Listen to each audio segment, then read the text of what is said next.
Fala, Samurai, beleza? Felipe Fontoura por aqui. E nessa aula a gente vai falar um pouco mais sobre Linux, a sua história. A gente vai falar aqui uma introdução a fim de desmistificar, beleza? Essa aura que tem em torno do Linux e explicar basicamente por que ele é bom ou porque em situações ele não é tão bom, ok? E a gente vai discutir algumas perguntas mais comuns aí porque você deveria utilizar, ok? Bom, primeira coisa que a gente precisa saber é que o Linux ele é um sistema operacional, beleza? E na sua síntese, um sistema operacional, ele basicamente é o kernel, tá?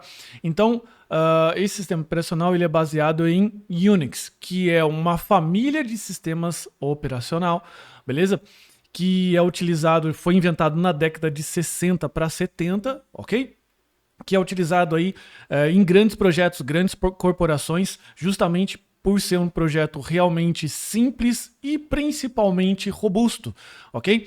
O Linux ele não deriva de um sistema operacional Unix, que eu quero dizer assim, como código, ok? Quando eu falo derivar, ele não deriva um código, o seu criador não pegou o código de um ou outro Unix, ok? Mas sim se inspirou fortemente nessa filosofia. Então saiu aí um sistema operacional melhor que encomenda, ok? E ele foi criado por um programador finlandês chamado Linus Torvalds, que em meados de 1991, beleza? Anunciou na internet que ele estava trabalhando num projeto, ok? E estava procurando aí apoiadores para trabalhar junto com ele. Em que 1994, em 14 de março de 94, finalmente a gente teve aí a versão 1.0, ok? Essa versão 1.0 ela é muito diferente do que a gente tem hoje, óbvio, ok? Até pelo próprio kernel, né? Que é o núcleo ali, que é o que o Linus programa, né? E todos os seus colaboradores, ok? Ele era um kernel muito mais simples, tinha muito menos recursos, ok? Mas foi o start inicial e ele veio muito a calhar, beleza? Para apoiar apoiar toda a parte da web, né, no que diz respeito aí a servidores, a infraestrutura e hospedagem e tudo mais, ok?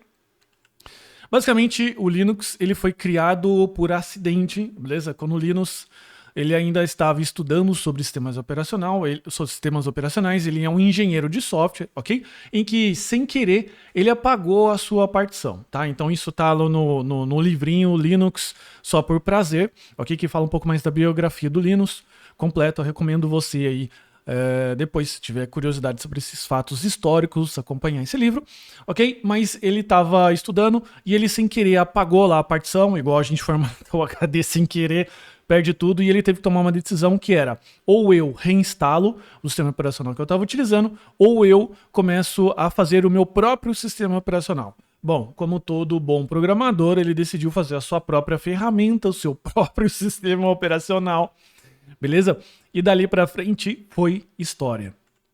Na época, ele estudava basicamente o sistema Minix, ou Minix, que é um sistema operacional que servia como base de estudos do livro Operation System Design and Implementation, do Ian Andrew Stewart, beleza? É um livro clássico aí dos sistemas operacionais, e só para você poder entender, esse professor aqui, para poder ensinar sobre sistemas operacionais, ele fez um sistema operacional que era chamado de Minix. Então o Linus estava lá estudando em cima desse livro, em cima sobre esse sistema operacional, que também é baseado em Unix, e é ali que ele começou a fazer os primeiros rascunhos, né, as primeiras implementações rudimentares do Linux, beleza?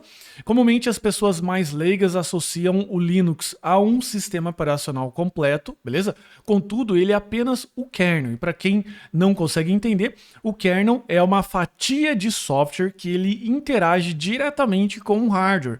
Isso significa que lá dentro do kernel tem o gerenciamento de memória, gerenciamento de drivers, ou seja, tudo aquilo que é necessário fazer para que um computador de fato funcione e para que ele dê suporte para os outros programas funcionarem. Então você precisa pensar como o sistema operacional como se fosse uma cebola que tem várias camadas, beleza? Em que a camada central ela é chamada de kernel. Então o Linux em si ele é o kernel, ela é esse centro, né, esse núcleo, beleza? Que faz com que ele trabalhe ele faça o trabalho pesado, né? Que é o trabalho ali de gestão de hardware, de memória e tudo mais, e que faz, inclusive, com que ele seja muito famoso pela sua performance, já que o Linus, que é o criador, né, o finlandês, ele é um programador muito pragmático, exigente, beleza? Inclusive, se você pesquisar aí, tem várias polêmicas dele se envolvendo até com contribuições aí de terceiros sobre no que diz respeito à qualidade dessas contribuições, ok? Depois, numa segunda camada, a gente teria o shell, que na verdade ele é um conjunto de ferramentas, beleza? De terminal, na qual você vai aprender mais pra frente nesse curso. E finalmente, a gente tem aqui as aplicações, beleza? Então, para que a gente seja um pouco mais justo aqui, o Linux, ele é somente o kernel, e essas outras camadas foram aproveitadas de outras contribuições, ok? De outros sistemas operacionais, open source, beleza?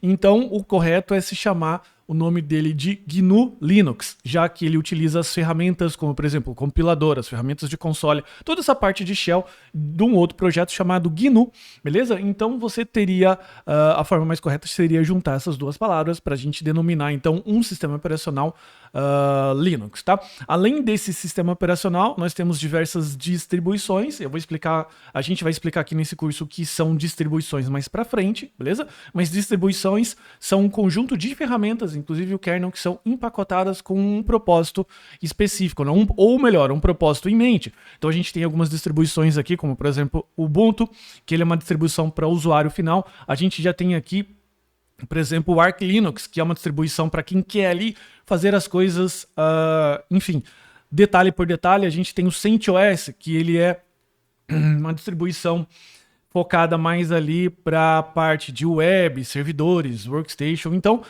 o kernel vai ser o mesmo, as ferramentas vão ser as mesmas, mas elas estão empacotadas e distribuídas para que elas possam, enfim, ali proporcionar para o usuário final um uso mais adequado, ok? Resumindo, eu empacoto determinadas ferramentas se o usuário ele quer ser um programador. Eu empacoto outras ferramentas, beleza? As ferramentas básicas, mais um plus de outras ferramentas, eventualmente para quem quer ser um usuário final. Por exemplo, um usuário final utiliza o LibreOffice, que é o Word, né, a suite Office do Linux, ao passo que eventualmente o programador mais avançado, talvez até programador ali, ele não trabalhe com esses tipos de ferramenta e, portanto, essas ferramentas elas não são necessárias, beleza? Então é importante a gente seguir aqui com esse conceito. Mas qual que é a real vantagem de se utilizar Linux, principalmente pra gente, né, para você que é um programador ou é aspirante a programador, beleza?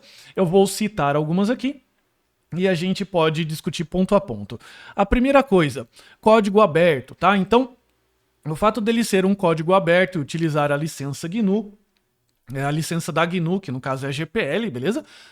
Faz com que ele seja um código aberto, só que mais que isso, se você utilizar algum fragmento desse código, beleza? Uma linha de código sequer, o código que utilizou essa linha ou utilizou um fragmento de código ou uma biblioteca, ele também precisa adotar a mesma licença. Então isso é basicamente uma garantia que quem está trabalhando com projetos abertos ali, open source, quem utilizar aquele projeto também vai precisar ser.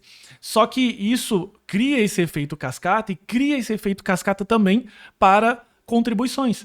Já que quando eu utilizo um código aberto, ele é feito por muitos programadores, fazendo que o Linux em si, né, essa é a minha percepção, ele é feito de programador para programador. Então existem muitas ferramentas, o jeito que as coisas são pensadas, você vai ver principalmente na parte de terminal, beleza? Que algumas coisas ali são feitas realmente por um programador, fazendo com que esse sistema operacional seja altamente produtivo, beleza? E focado ali em terminal. Aquela telinha preta lá que comumente a gente chama de DOS, mas que erroneamente isso não é o termo correto, tá? Fazendo com que também ele seja extremamente seguro. Seguro por quê? Porque ele é a falha de bugs? Não, todo sistema operacional ele é suscetível a falhas, nenhum sistema é 100% seguro, só que existem sistemas mais seguros que os outros. E por ter milhares de contribuições no código, beleza? As falhas tendem a ser corrigidas mais rapidamente e o sistema tende a ser mais performático, mais seguro, enfim, justamente porque tem mais pessoas trabalhando, tá? Ele roda praticamente em 100% dos servidores na internet, então se você é uma pessoa que quer ser um programador back-end, front-end, enfim, até mobile com Android, o Linux, o kernel em si ele é adaptado para rodar lá nessa arquitetura, a gente chama a arquitetura ARM, beleza? Você vai ter ali basicamente um Linux rodando, então é quase que você estivesse trabalhando com o mesmo sistema operacional que você vai entregar, né? Como se você fizesse um software Windows e você entrega no ambiente Windows, né? Beleza? Então isso aqui torna o seu código bastante interessante.